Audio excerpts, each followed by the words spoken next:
இயேசு கிறிஸ்துவின் நாமத்துக்கு மகிமை உண்டாவதாக. வீட்டில் நடக்கிற சபை கூடுதல். இந்த சபை கூடுதல சகோதரன் ஒரு கேள்வி கேட்டாங்க. அதாவது வேத வசனத்தின்படி நம்ம எப்படி இருக்கணும், ஒரு விசுவாசி, இயேசு கிறிஸ்துவை விசுவாசிக்கிற ஒரு விசுவாசி எப்படி இருக்கணும், வேத வசனத்தின்படி எப்படி வாழணும், சமாதானமாக இருக்க என்ன வழி, அதாவது முடிவு பரிந்தான் நம்மளுடைய வசனத்தில் நிலைச்சிருக்கணும்னா நம்ம எப்படி இருக்கணும், விசுவாசம் கொடுக்குற அந்த போராட்டத்திலேருந்து நம்ம விடுதலை ஆகணும், அவனை ஏற்று நிற்கணும், அவனை ஜெயிக்கணும்னா நம்ம எப்படி இருக்கணும் அப்படின்னு கேட்டாங்க. நம்ம சபை கூடுதலுக்கு புதுசாக வந்திருக்காங்க. நம்முடைய செய்தியை பார்த்து வந்தார். போன வாரம் வரும்போது ஃபோன் பண்ணிட்டு வந்தாங்க.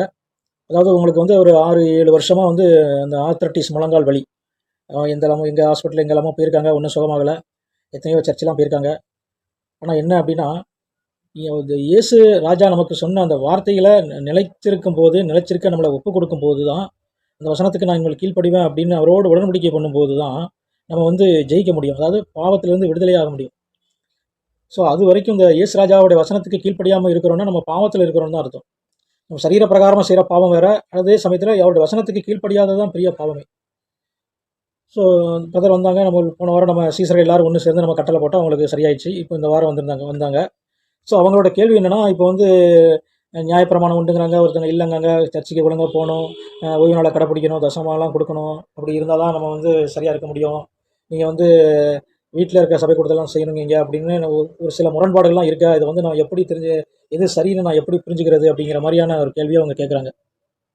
அதாவது இப்போ கல்யாணம், இதில் போல் கடைசி நாள் காரியங்கள் அப்படின்னா அது ஒரு பாஸ்டர் தானே நம்மளுக்கு செய்யணும் அப்படிங்கிற மாதிரி கேட்காங்க. ஆனால் வேத வசனம் நம்மளுக்கு என்ன சொல்லுது அப்படின்னு பார்க்கணும். அதாவது வேத வசனத்தின்படி நம்ம எப்படி இருக்கணும், அதான் ரொம்ப முக்கியம். இப்போ நம்ம இயேசப்பாவை ஏன் விசுவாசிக்கிறோம் அப்படின்னா, நித்திய ஜீவன் அப்படிங்கிற அந்த பரலோக பொக்கிஷத்தை சுதந்திரிக்கிறதுக்காக தான் நம்ம அவர் மேலே விசுவாசம் இருக்கும். அப்போது ஒரு வசனத்தின்படி நம்ம பார்க்கலாம். மார்க் 10:17 பாருங்கள். பின்பு அவர் புறப்பட்டு வழியிலே போகையில் ஒருவன் ஓடி வந்து அவருக்கு முன்பாக முழங்கால் படியிட்டு, நல்ல போதகரே, நித்திய ஜீவனை சுதந்திரித்துக் கொள்ளும்படி நான் என்ன செய்ய வேண்டும் என்று கேட்டான். அதற்கு இயேசு, நீ என்னை நல்லவன் என்று சொல்வானேன், தேவன் ஒருவர் தவிர நல்லவன் ஒருவனும் இல்லை அப்படிங்கிறார்.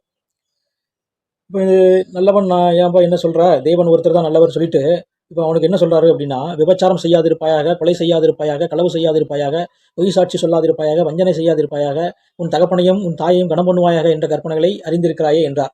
அதற்கு அவன், போதகரே, இவைகளை எல்லாம் என் சிறு வயது முதல் நான் கை கொண்டு இருக்கிறேன் அப்படிங்கிறான்.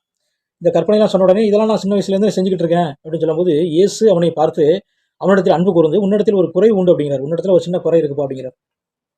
அப்போ இவன் இந்த கேட்குறவன் நியாயப்பிரமாணத்தின்படி அந்த கற்பனையை ஃபாலோ பண்ணுறான், சின்ன வயசுலேருந்து ஃபாலோ பண்ணுறான். ஆனால் ஒரு சின்ன குறை இருக்குன்னு சொல்லிட்டு, அது என்ன அப்படின்னு அவர் சொல்கிறாரு, நீ போய் உனக்கு உண்டானவையெல்லாம் விட்டு தரித்திரருக்கு கொடு, அப்பொழுது பரலோகத்திலே உனக்கு பொக்கிஷம் உண்டாயிருக்கும் அப்படிங்கிறார்.